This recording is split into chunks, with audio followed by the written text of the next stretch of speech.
We're going to try a thing here. It's something I haven't tried before, which is to use the GoPro to show something while I'm talking.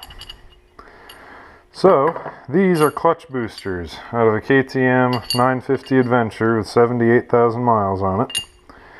And you can see that they are slightly worn. Hopefully you can see this. You can see that they're polished in the grooves. That groove angle is worn fairly sharp, and there's no wear on the back drive side. This is the corresponding ramp, also original to the bike, and you can see that there's some galling on the surface. There's actually a decent amount of wear in the center where the center clutch basket rides on this as a pilot bearing, and you can see that those tapers have worn off where the edge used to be right here. And again, on the back drive side, really no noticeable wear. So what this does is they sit inside each other. This is connected to the outer pressure plate. This is splined to the inside of the, or I guess to the input shaft of the transmission. And when you apply power, these ramps slide and pulls back on the pressure plate to apply additional load on the clutch.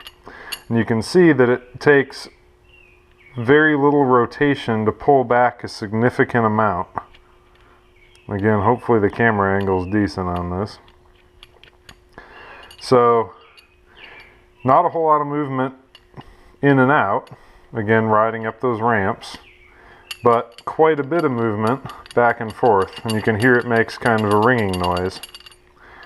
The new part is right here. You can see that ramp versus the old ramp. The angle is similar, but the base of it is quite a bit wider, and this bottom edge is sharp, which I'm sure it won't stay that way for long, but for now it's sharp. No galling, of course, brand new, nice smooth ramp.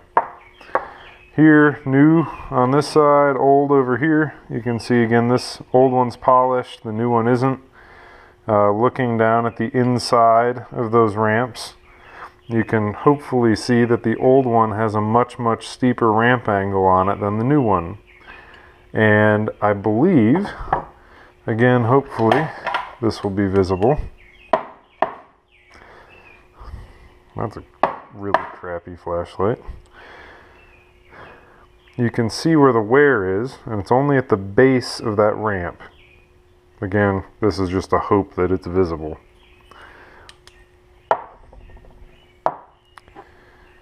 So if I put the new one in its corresponding ramp, and I rotate it, note that it has very little play before it starts to ramp. We're talking 5-ish degrees here before it starts to pull in on the pressure plate, versus the old one, which bangs back and forth almost twice that far. The new one also requires quite a bit of ramp angle to slide up those ramps, or quite a bit of angularity to slide up those ramps, because the ramps are, relatively speaking, shallower. So what this should do is provide more load on the clutch during acceleration. It should rattle less when it's sitting there at idle or with minimal load on it. And it should also rattle much less just in general when you're going down the road at light load, because you're not getting these power pulses slamming it back and forth like you were with this one.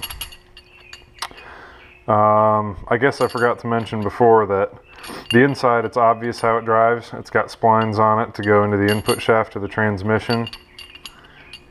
This is actually also keyed to the outer basket. So this is where the pressure plate bolts in. These tabs on the back are keyed into the pressure plate, or keyed into the outer clutch basket, and those really don't have any appreciable wear on them. I mean, there's definitely some there. That edge is sharp here, and it's got a nice chamfer on it here. So, you know, maybe there will be some benefit there. The main reason that I'm replacing this is this bike had a nasty rattle at idle, and around 20 to 25 miles an hour going down the road. And you can also feel when you're putting power down, something has a bunch of lash in it. And I've already replaced anything else I can think of that doesn't require a huge teardown to fix that lash. So hopefully, that's the wrong one, hopefully this will fix it. So what's also interesting is this one, if you put it in here, all that play is still there. So what that tells me is that this inner piece wears significantly faster than this outer piece. And something I don't understand about the design is why they didn't match the ramp angles. This ramp angle is not the same as that ramp angle.